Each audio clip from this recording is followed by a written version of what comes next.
Yo, what's up guys? So today we're going to be showing off something from the past that is actually really cool. This is DDT Turbo in 2020. If you guys don't know what it is a deck that's all about Diamond Dude. It's called Diamond Dude Turbo.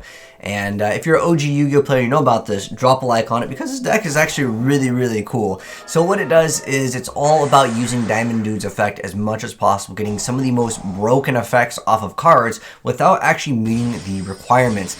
Meaning that what you're able to go ahead and do with this deck is get no downside from some of the spells. Like for example, with Red Ice Fusion, that downside when you can't summon the monsters the turn you activate this effect, that doesn't apply. The cards with like D-Draw where you'd have to discard a card, you don't have to pay the cost with it. So with Duality, you can still special summon. You can do a lot of things that you just normally aren't allowed to do, and that's why Diamond Dude Turbo was so cool back in the day, where we had a lot of really amazing Yu-Gi-Oh cards as well. But you can see, you don't even have to have Diamond Dude on the field to even activate that effect, which is absolutely insane because obviously Diamond Dude is more likely going to be going away. You're going to link with him, you're going to maybe use him as fusion material. You can get his effect, even though it says once per turn, you can get his effect multiple times off of the same Diamond Dude, meaning that you're just going to go ahead and you can either bring it back from the grave, or you can go ahead and use other means to go ahead and bring him back and just get the effect off of him again and again. Obviously, you know, it is a once per turn on the card text, but it's really not a hard once per turn, if that makes sense, because Yu-Gi-Oh has definitely evolved since that.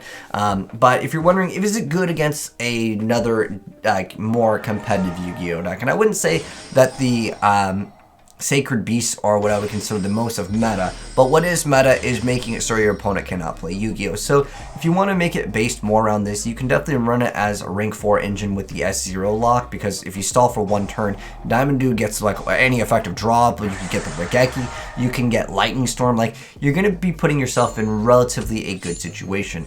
Now, you might be wondering, well, isn't it just kind of random what you're getting? True, but you're going to be running a lot of spell cards, and you can actually stack your deck with one of the fusion monsters that we'll get into that back in the day, well, we didn't have access to, because there's a lot more like hero support that has technically came out within the past few years, because this is a very old deck over here. Like for example, the Over Destiny lets you target a D-Hero monster graveyard and then special summon a Destiny Hero monster from your deck whose level is less than or equal to half of that target's level. It is destroying during the end phase, but it doesn't matter, you're just going to link with it or go off, and you can see like how good this deck is. And I love that Diamond Dude just doesn't have to be on the field to get that additional effect. Now there are some really good targets with the rank up 7th one, which I'll show you guys here in a moment. But this is definitely a deck I think a lot of people will go ahead and like to go ahead and see and kind of mess around with, because again, it was very iconic back in the day to have Diamond Dude and maybe get some really amazing effect for basically free. Because you would just use it kind of as either a stepping stone, or you'd run a Lure of Dark. Back in the day, Lure of Darkness was like so amazing. It's still a really great card, but nonetheless, Yu-Gi-Oh has just gotten a lot faster since the time of you know, DDT. But it's able to keep up with the dominance over here. So this is the card where you're going to be able to go ahead and look at the top 5 cards of your deck or your opponent's, but it's only yours that really matters here. You're going to be able to completely stack your deck and go for whatever you want. And have access to it. So you're going to go ahead and see the rank up activating from Diamond Dude. Remember, you can have the same Diamond Dude activate his effect multiple times. We're going to go ahead and see a good target. Now this card over here is C104 Umbral Horror, and I haven't covered this card I think on my channel, but it's actually a really good rank up target, as more people playing like the Utopia engine, so they're running more rank ups, right? So C104, when it comes out, as long as it's special summon, you get to target a spell trap on the field and destroy it. Now if it has 104, which of course it will have because that's part of the rank up, it gets a effect where once per turn during either player's turn, when a monster effect is activated on your opponent's side of the field, you detach a material, negate that effect, and then on top of that, you get to send one random card from your opponent's hand to the graveyard, and then you can also half their life points. So they lose half their life, they lose a card, and you get to negate a monster effect, and you get to pop a back row. Like, is that not good enough, man? That is absolutely insane. And I used to always go for like the Silent Honor Arc, which would heal you up and you could absorb a monster. That's another good target too, because you might have some extra room here. But you can see he's getting so many effects off of the Diamond Dudes, and then also next turn, he's going to potentially get even more effects, not that there is going to be a next turn, but you guys can see how cool this deck is, and I really like more of these innovative Yu-Gi-Oh decks. Even though DDT isn't something super new, it's in 2020, it's definitely new, because I have not seen one person talk about or cover this. But now that you guys have seen it in action, let's go ahead and hop right into the deck profile. So So this is the build for the Diamond Dude Turbo in 2020. You also have access to other cards like Plasma, which can also be an instant win condition on its own because it skill drains just your opponent over here. And then on top of that, you also have other cards we didn't show off in the gameplay here, but 3 tactical talents. I'm sure a lot of you guys have already seen the card before, but it's just another card that you can get that effect where you don't have to have your opponent use that monster effect. You just get the effect. You can choose whatever you want, which is really awesome. In fact, like I mentioned before, Diamond Dude doesn't have to pay the cost, or usually it's any of the downsides. Like with D-Draw, you don't have to discard. With Red Eyes, you can still special summon. Like there's just really no downsides to a lot of them. Even with Lightning Storm, you saw that you still had things because you just get the effect of the card. Diamond Dude is one of those like old school Yu-Gi-Oh cards. It just was insane. It was unchecked for a real long time too.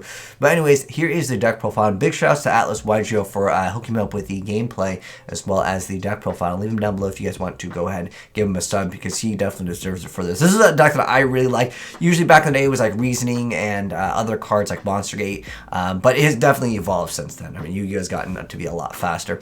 But here is the deck profile. So we're running 4 bricks, and then we've got 1 copy of the Dogma, 1 copy of Plasma, 2 copies of the Destiny Hero Malicious, and then 3 copies of Drill Dark. So let's just go ahead and just summon an additional Destiny Hero monster, kind of a stepping stone here.